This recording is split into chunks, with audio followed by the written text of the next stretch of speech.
কিন্তু দীর্ঘদিন ইসলাম বিরোধী শক্তির নেতৃত্ব দিয়েছেন তিনি। হুট করেই তিনি কালিমা পড়ে ফেলবেন, হুট করেই তিনি ইসলামের প্রচার প্রসারে লেগে যাবেন, এত সহজ না, এটা তো হতে পারে না। তিনি তার ইসলামের প্রতি ভালোবাসা এটা দিলের ভেতরে রেখে দিয়েছেন গোপন জায়গায়। হঠাৎ করে আবার বলেন হেদায়েতের মালিক। ইসলামের 5টা বৎসর পার হওয়ার পরে 6 নম্বর বৎসর যখন শুরু হইল, ওমরে ফারুকের মাথা গরম হয়েছে।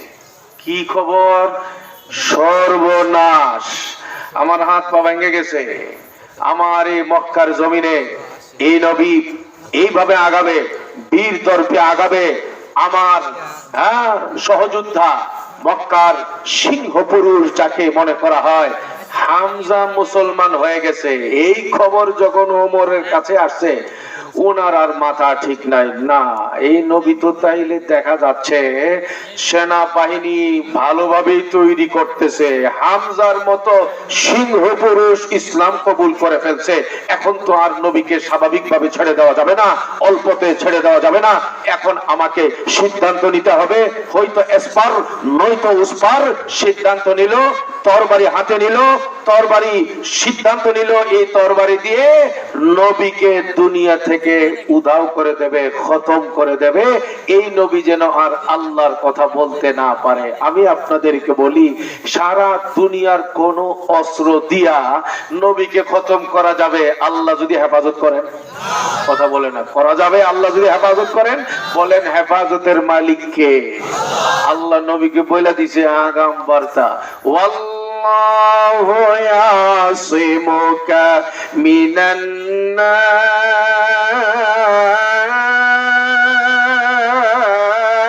ওয়াল্লাহু লা ইয়াহদিল কওমাল কাফিরিন।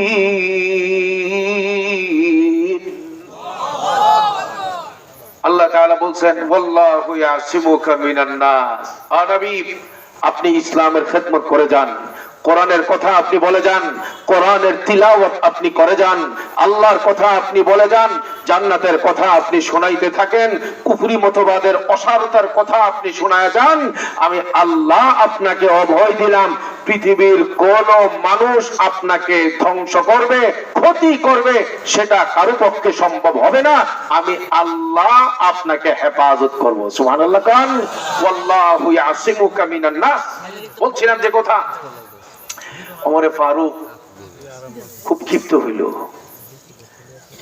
হামজা ইসলাম কবুল করছে, আর নতুন করে আর ইসলাম যেন কেউ কবুল করতে না পারে, নবীকেই খতম করে দেওয়া হবে। নাউজুবিল্লাহ বলবেন না। তরবারি নিয়ে আগাচ্ছে। দেখেন তিলাওয়াত শুনছি, ইদ্রিস আলী সাহেব রহমতুল্লাহ আলাইহি ওনার ছেলের ওই তিলাওয়াতের দিকে নিয়ে যাইতেছে। রাস্তার মধ্যে ওমরে ফারুক তরবারি ঝুলাইয়া নবীকে খতম করবার নীল নকশা বাস্তবায়ন করবে, সেই জন্য যাইতেছে। রাস্তার মধ্যে এক উটের রাখালের সঙ্গে দেখা। ওনার নাম ছিল নুআইম বিন আব্দুল্লাহ আন-নাহাম। নুআইম বিন আব্দুল্লাহ আন-নাহাম উট চড়াইতেছে। ওমরে ফারুকের ভাবসাব দেখে উনি ভাবলেন যে উমরের তো মতি গতি ভালো মনে হইতেছে না, মনে হয় মিশন মনে হয় অন্যদিকে যাবে। ওমর ইলা আইনা ইয়া ওমর, ওমর তুমি কোথায় যাও? বলল ইলা হাযা সাবিক, এই নবীর কাছে যাই। আমার ধর্মের বিরুদ্ধে বলে, নতুন ধর্মের প্রচার করে, আমি এই তরবারি দিয়ে ওনার মাসলা আমি শেষ করে দেব, আর ওনাকে সামনে আগাতে দেব না। এই উটের রাখাল নুআইম বিন আব্দুল্লাহ আন-নাহাম উনি বললেন, ওমর এতদিন বুঝছিলাম নেতা হইছো, মাথায় কিছু আছে বুদ্ধি শুদ্ধি, এখন তো দেখতেছি মাথায় কিলো নাই, পুঁজি নাই, মালমাত্রা নাই। হ্যাঁ ওমর, তুমি কি মনে করছো তুমি এই নবীরে খতম করে দিবা, নবীকে হত্যা করবা, আর এই নবীর গোষ্ঠীর লোকেরা চুপ করে বসে থাকবে, বসে বসে আঙ্গুল চুষবে? না, কুরাইশের লোকেরা, হাশমি বংশের লোকেরা তাকে নবী হিসেবে গ্রহণ নাও করতে পারে। কুরাইশ বংশের লোকেরা, হইছে হইছে, তুমি যাও তুমি যাও তুমি যাও, ঠিক আছে, এটা মাশাআল্লাহ মাশাআল্লাহ, আল্লাহ তারে কবুল করেন, আমিন করেন। কুরাইশ বংশের লোকেরা, হাশমি বংশের লোকেরা এই নবীকে নবী হিসাবে মেনে নাও নিতে পারে, কিন্তু এগুলো জাতে পাতা লইলেও তালে ঠিক। খালি নবীর গায়ে হাত দিয়ে দেখো না রক্তের প্রতিশোধ কেমনে নেয়। একটা গোপন কথা তো তোমার জানা হয় নাই, জানানো হয় নাই, শোনো। তুমি খালি বাকি, তোমার বোন ফাতেমা, বোন জামাই, এগুলো কবে মুসলমান হয়ে গেছে? সুবহানাল্লাহ বলবেন না? নবীর পিছনে দৌড়াকে, পারলে তোমার ঘর সামলাও।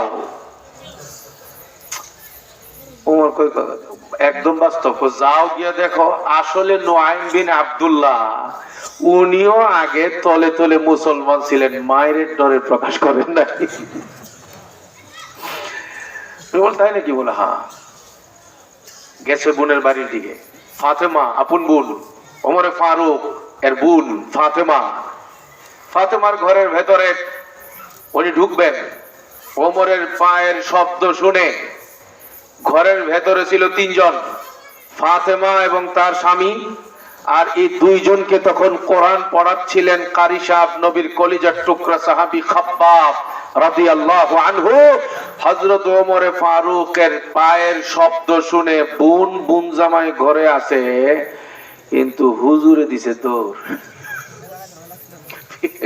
পিটার ভয়ে উনি পালাইছে। ওই যে মোদী সরকারের, মোদী আসছিল যে বাংলাদেশে 2021 সালে করোনার সময়, আমগর হুজুর ঘরে দৌড়াইছে পুলিশে, তখন আমিও দৌড়াইছি। 58 দিন পালাই আসছিলাম, কই সেহরি কই ইফতারি, লা হাওলা ওয়ালা কুওয়াতা ইল্লা বিল্লাহ। একটা বিড়াল নড়াচড়া করলেও মনে করছি এ বুঝি আয়া পড়ছে, অন্যদিকে আর কি লাভ নাই। আমার কথা বুঝতেছেন নি আপনারা? দেখেন এই কথা বুঝতেছেন নাকি? এই যে ভয় পাইতেছে। হেফাজতের মালিক কথা বলে না, হেদায়েতের মালিক, জান্নাত দেওয়ার মালিক, বাঁচানোর মালিক, জরুরত পুরা করার মালিক, নেতৃত্ব দেওয়ার মালিক, কানে ধরে উঠবস করাইবার মালিক। দুনিয়াতে যা চাই কোনো কিছু হাসিল হবে না একমাত্র কে না চাইলে, আর আল্লাহ চাইলে দুনিয়া সবকিছু হাসিল হয়ে যাবে, এতে কোনো কষ্ট স্বীকার করা লাগবে। কথা বুঝতেছেন নাকি? আচ্ছা, মাশাআল্লাহ। এই ওমরে ফারুক ঢুকছেন বোনের ঘরে, ফাতেমার ঘরে ঢুকছেন। মানুষ ছিলেন তিনজন, দুইজন আছে, একজন গেছে পালায়া। ওমরে ফারুক শক্তিশালী বীর পুরুষ, ভয়ঙ্কর ব্যক্তি, বুঝেন না কিছু। একটা সর দিলেই চললো, আর তো বডি বাড়ায় ভালো থাকতে হইব। হযরত ওমরে ফারুক ভিতরে ঢুকছেন, ঢুইকা বোনকে বলতেছে, এই আওয়াজ আমি বাহির থেকে শুনতে পাচ্ছিলাম, কিসের জানি শব্দ শুনছিলাম ঘরের ভেতরে, বলো দেখি। তখন কৌশলে হেকমতে ফাতেমার স্বামী ওমরে ফারুককে বলতেছে, ওমর আচ্ছা বলো দেখি, তুমি যে মূর্তির পূজা লইয়া নামছো, এই মূর্তির পূজার এই কাহিনী, এগুলো যদি মিছা কথা হয়, ভণ্ডামি হয়, আর এই নবী যা বলে এটাই যদি সত্য হয়, ওমর কি করা উচিত? সুবহানাল্লাহ বলবেন না? হযরত উমর যখন এটা শুনছে, উমর কয় যে কথা তো মিলে। আমার যে উটের রাখাল বইলা দিছিল যে দুইজন মুসলমান হইছে, তার কথাই তো মনে হইতেছে, মনে হয় এটাই হইছে। কথাবার্তা তো লাইন ওই রকমই মনে হইতেছে। সাথে সাথে ফাতেমার হাজবেন্ড হযরত ওমরের ভগ্নিপতির গায়ে সজোরে আঘাত করলেন ওমর। স্বামীকে বাঁচাবার জন্য ফাতেমা সামনে আগালেন, ফাতেমার গায়ে আক্রমণ করলেন ওমর। চেহারায় আক্রমণ করলেন মারাত্মক ভাবে, চেহারা থেকে টপ টপ করে রক্ত পড়তেছে বোন ফাতেমার চেহারা থেকে। বোন ফাতেমা রক্তাক্ত অবস্থায় ওমরে ফারুককে ডাক দিয়ে বললেন, ওমর তুমি আমার ভাই হয়ে আমার স্বামীর গায়ে আক্রমণ করেছো, আমার গায়ে আক্রমণ করেছো, ইসলাম কবুল করেছে কিনা সেই সন্দেহ করে পরিষ্কার বলে দিচ্ছি তোমাকেও, বলো তো ওমর, তুমি যা করছো তা যদি ঠিক না হয়, আল্লাহর নবী ইসলাম সম্পর্কে যা বলছেন এটাই যদি ঠিক হয়, কি করা উচিত তোমাকে ভাবতে হবে। ওমর তোমাকে আমি জানাই দেই, শোনো, আমার স্বামী ইসলাম কবুল করেছেন, আমি ফাতেমা তোমার বোন ইসলাম কবুল করেছি, আল্লাহকে মাবুদ হিসাবে মেনে নিয়েছি, আল্লাহর গোলামি ছাড়া আর কারো সামনে মাথা নত করি না, রাসূল পাক সাল্লাল্লাহু আলাইহি ওয়াসাল্লামের তরিকা মেনে নিয়েছি।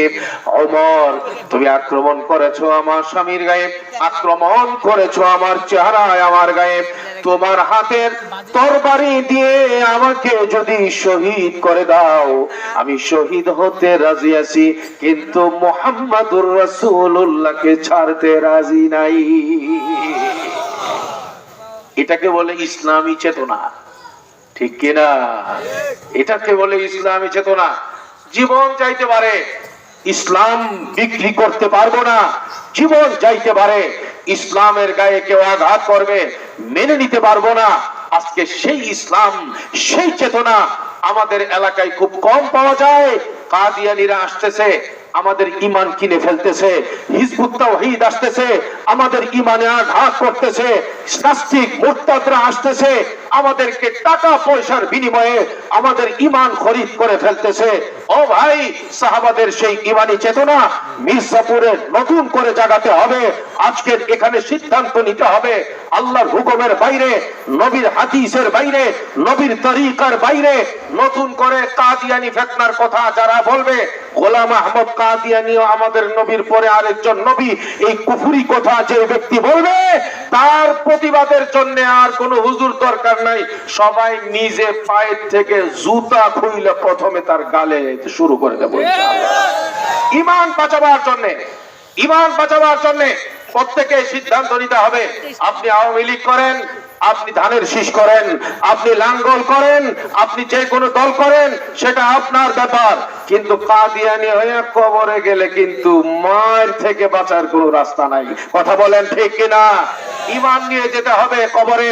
ঈমান নিয়ে যদি কবরে যাইতে না পারি, টাকা থাকলে আমার, ক্ষমতা আছে আমার, ঈমান যদি আমার সঙ্গে না যায়, পরকালে আমাকে দুনিয়ার কেউ বাঁচাতে পারবে না। এজন্য কাদিয়ানীদের অপতৎপরতা এলাকার মধ্যে যেন আসতে না পারে, এলাকায় যেন এইরকম কোন দাওয়াতি কার্যক্রম আসতে না পারে। যারা এই এলাকার মধ্যে কখনো বলবে, আপনারা শুনবেন, এলাকার রাস্তায়, এলাকার দোকানে, এলাকার হাটে বাজারে যে গোলাম আহমদ কাদিয়ানী আমাদের আরেকজন নবী, এই কথা যে বলবে, সকলে মিলে প্রতিবাদের আওয়াজ উঠাইতে হবে। এলাকায় কাদিয়ানীদের কোনো আস্তানা হতে দেওয়া যাবে না। আলেমদের সবচেয়ে বড় দুশমন, কোরআনের সবচেয়ে বড় দুশমন, ইসলামের আরেকটা বড় দুশমনের গোষ্ঠী হলো হিজবুত তাওহীদের গোষ্ঠী।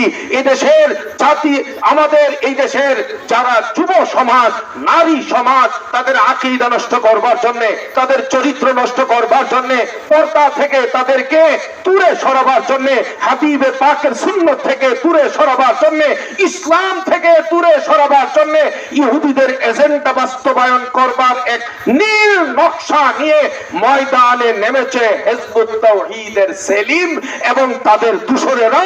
আমাদের সিদ্ধান্ত এটাই হতে হবে, কে কোন দল করেন সেটা পরে, ইসলামের বিষয় যখন আসবে, কোরআনের বিষয় যখন আসবে, ঈমানের বিষয় যখন আসবে, কওমি দেওবন্দি হাক্কানি উলামায়ে কেরামের কথার বাইরে অন্য কারো ভণ্ডামি এলাকায় চলতে দেওয়া হবে না, হবে না, হবে না।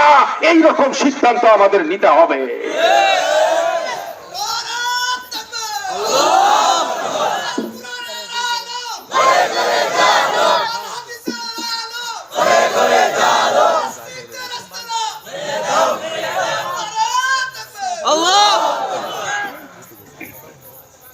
নতুন নতুন ফিতনা একটার পর একটা বের হচ্ছে। কাদিয়ানীদের পরে হিজবুত তাওহীদ, হিজবুত তাওহীদের পরে নতুন আরেকটা ফিতনা বের হইছে। এই ফিতনার নাম হলো আহলে কোরআন। তারা বলে আমরা কোরআন মানি, হাদিস মানি না। নাউজুবিল্লাহ বলবেন না। তারা বলে আমরা আল্লাহ মানি, নবী মানি না, নবীর তরিকা মানি না। যে ব্যক্তি বলবে আমি কোরআন মানি, হাদিস মানি না, তার ঈমান থাকে না যায়। সজাগ থাকতে হবে ঈমানের ক্ষেত্রে। পারবেন ইনশাআল্লাহ।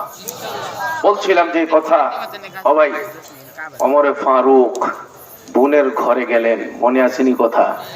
বোন তো তার ঈমানি চেতনা আর হুঙ্কার শোনায় দিলেন, ভাইকে শোনায় দিলেন। ভাই যখন দেখলেন মার দিলাম, আমার বোনটাকে দিলাম, চেহারা থেকে টপ টপ করে রক্ত পড়তেছে, এরপরেও সে মাথা নোয়াচ্ছে না। সে তার ইসলামের কথাই বলছে, সে তার আল্লাহ এবং নবীর কথাই বলছে। ভাই ওমর লজ্জিত, অনুতপ্ত, অনুশোচনায় নুয়ে পড়ছেন। তিনি বোনকে বললেন, আমাকে মাফ করে দে, আমি কথা দিলাম আর তোর গায়ে আক্রমণ করব না। আচ্ছা তোরা কি পড়ছিলি আমাকে একটু দে না, আমি একটু পড়ি। সুবহানাল্লাহ বলবেন না? বলেন না হেদায়েতের মালিক। বোন বললেন, ইন্নাকা রিজস, তুমি নাপাক, আমার কোরআন হলো পবিত্র গ্রন্থ, তুমি আমার আপন ভাই হতে পারো, নাপাক ব্যক্তির হাতে পবিত্র কোরআন হস্তান্তর আমি করব না। সুবহানাল্লাহ বলবেন না? হুঙ্কার, ঈমানি চেতনা। পবিত্র হলেন, গোসল করলেন, এরপরে হযরত ওমরকে দিলেন পাণ্ডুলিপি, হযরত ওমরকে দিলেন সেই কপি। ওই সময় তো 30 পারা কোরআন এক জায়গায়, বর্তমানে যেভাবে কোরআন শরীফের মুছহাফ এইরকম ছিল না, 1 সূরা 2 সূরা এইরকম করে আলাদা আলাদা ছিল। তিনি তিলাওয়াত শুরু করলেন, বিসমিল্লাহির রহমানির রহিম,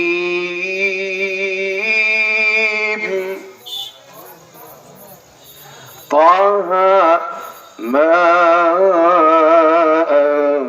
أنزلنا عليك القرآن لتشقى إلا تذكرة لمن يخشى تنزيلا ممن خلق الأرض والسماوات العلى الرحمن على العرش استوى له ما في السماوات وما في الأرض وما بينهما وما تحت الثرى وإن تجهر بالقول فإنه يعلم السر وأخفى الله لا إله إلا هو له الأسماء الحسنى। তিলাওয়াত করতেছেন। হযরত ওমর বললেন, মা আকরামা হাযাল কালাম, মা আতিয়াবা হাযাল কালাম, এত চমৎকার বাণী আমার জীবনে এর আগে কোনোদিন শুনি নাই। সুবহানাল্লাহ। বোনকে ডাক দিয়ে বললেন, বোন আচ্ছা এই কোরআন যে নবীর উপরে নাযিল হয়, তোমরা যে নবীকে মানছো, এই নবী কোথায়, আমাকে একটু নিয়ে যাইবা? সুবহানাল্লাহ বলবেন না? এই কথা শোনা মাত্র গ্রিন সিগন্যাল, সবুজ সংকেত মনে করে ওই যে পালাইছিলেন হুজুর খাব্বাব রাদিয়াল্লাহু আনহু, উনি বের হয়ে আসলেন। এসে হযরত ওমরকে বললেন, ওমর চমৎকার তোমার জিন্দেগি হবে, তুমি বড় চান কপাল্লা হইবা। নবী কিন্তু দোয়া করছে, হয়তো তুমি না হয় আবু জাহেল, মনে হইতেছে তোমারই কপাল খুলতেছে। ওমর দেরি করো না, চলো না নবীর কাছে নিয়ে যাই। ওমর সাথে সাথে রওনা দিতেছে। বলেন না হেদায়েতের মালিক কোথায়? বলে ওই যে সামনে, উপরে উপরে উপরে উপরে, নিতে নিতে সফা পাহাড়ের উপরে নিছে। সফা পাহাড়ে কি কয়, নবী আমাদের জন্য এই পাহাড়ের উপরে একটা মাদ্রাসা বানাইছে। সুবহানাল্লাহ বলবেন না? নবী আমাদের জন্য এই পাহাড়ের মধ্যে একটা কওমি মাদ্রাসা বানাইছে। আরকাম নামের সাহাবী, তিনি মাদ্রাসার জন্য তার নিজের জায়গা, নিজের থাকার বাড়িটা দান করে দিছে। এই নবী এটার ভিতরে সাহাবাদেরকে নিয়ে তিনি কোরআন শিখান, ঈমান শিখান, তাওহীদ শিখান, শরীয়ত শিখান, জান্নাতের মাসলা শিখান, হালালের মাসলা শিখান, হারামের মাসলা শিখান। এই নবী এটার ভিতরে। হযরত ওমর গিয়া জুরে, মানুষ যেরকম আওয়াজ ওই রকমই হবে, দরজার মধ্যে তিজে জুরে এক ধাক্কা। ভিতর থেকে সাহাবাদের কিছু সাহাবা উকি দিয়া দেখে সর্বনাশ, এসে গেছে ওমর। যার ভয়ে আতঙ্কে পাহাড়ের মধ্যে কাজকাম চলে, সেই ওমর আসছে, আর আওয়াজ কি! সাহাবাদের মধ্যে কাপাকাপি শুরু হয়ে গেছে। ওই মুহূর্তে ওই মাদ্রাসায় ছাত্র হিসাবে পড়াশোনা করতেছিলেন যারা, তাদের মধ্যে হযরত হামজাও উপস্থিত ছিলেন। সুবহানাল্লাহ বলবেন না? হযরত হামজা বলেন, এই যাওয়ারা কি ওমর আইছে, মার দিব। বললো যে ওমরকে আসতে দাও, কোনো কথা নাই। ওমরের যদি উদ্দেশ্য ভালো হয় তাকে মারহাবা, ওয়েলকাম জানাই। উদ্দেশ্য যদি খারাপ হয়, ওমরের সাথে মোকাবেলা করবার জন্য তোমার কারো দরকার নাই। আমি হামজা ওমরের জন্য যথেষ্ট। নবীজি বলেন, আরে আলাপ আলোচনা পরে, ওমরকে আসতে দাও। ওমর ভিতরে ঢুকছে, নবীজি কোমরের বেল্টে ধইরা টান দিয়া বলতেছে, ওমর আর কত দেরি, ইসলামের বিরুদ্ধে লাফালাফি আর কত করবা? ইসলাম কবুল করার সময় হয় নাই এখনো। হযরত ওমর সব ভুলে গেছে, উনি যে কি ছিলেন, কে কি সব ভুলে গিয়া নিজের অজান্তেই কোরআনের প্রেমে, ইসলামের প্রেমে পাগল হয়ে কালিমা পড়ে মুসলমান হয়ে গেছে। সাহাবায়ে কেরাম তাকবীরের ধ্বনি দিলেন, আল্লাহু আকবার বলে একেবারে বিকট শব্দ আওয়াজ দিয়ে ঘরকে মুহিত করলেন। সেই সময়ে হযরত ওমর ফারুক বললেন, ও নবী, আপনি সত্য নবী না? বলে হ্যাঁ। কোরআন সত্য না? বলে হ্যাঁ। পাহাড়ে কি লুকায়া লুকায়া? সুবহানাল্লাহ বলবেন না? ইসলাম যদি সত্য হয়, কোরআন যদি সত্য হয়, আল্লাহ যদি সত্য হয়, আপনি যদি সত্য হন, এই কোরআন তো কাফেরদের নাকের ডগায় তিলাওয়াত হবে, এই ইসলামের আওয়াজ হারাম শরীফে হবে। আর নবী, আমি ওমর এখন মুসলমান হয়ে গেছি। এখন আর আগের মতো না। আমি কথা দিচ্ছি, এক সাইডে থাকবে হামজা, আর এক সাইডে থাকবো আমি। আর নবী, আপনি সামনে দিয়ে হাঁটবেন হারাম শরীফে, মসজিদে হারামে, কাফেরদের নাকে ডগায় আপনি আল্লাহর কথা বলবেন, তাওহীদের কথা বলবেন, আল্লাহর কুদরতের কথা বলবেন, আল্লাহর বরত্বের কথা বলবেন। যত আঘাত আসবে একদিকে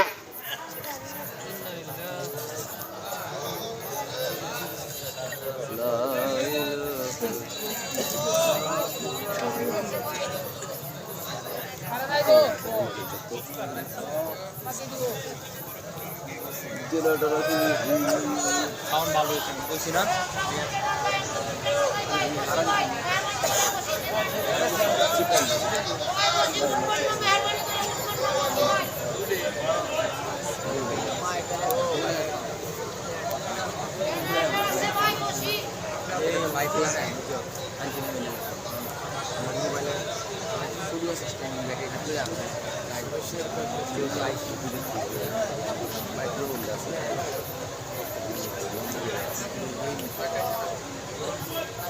লা ইলাহা ইল্লাল্লাহ, লা ইলাহা ইল্লাল্লাহ, লা ইলাহা ইল্লাল্লাহ, লা ইলাহা ইল্লাল্লাহ। ও ভাই, সেই মাদ্রাসা নবীজি মক্কার জমিনে কায়েম করেছেন।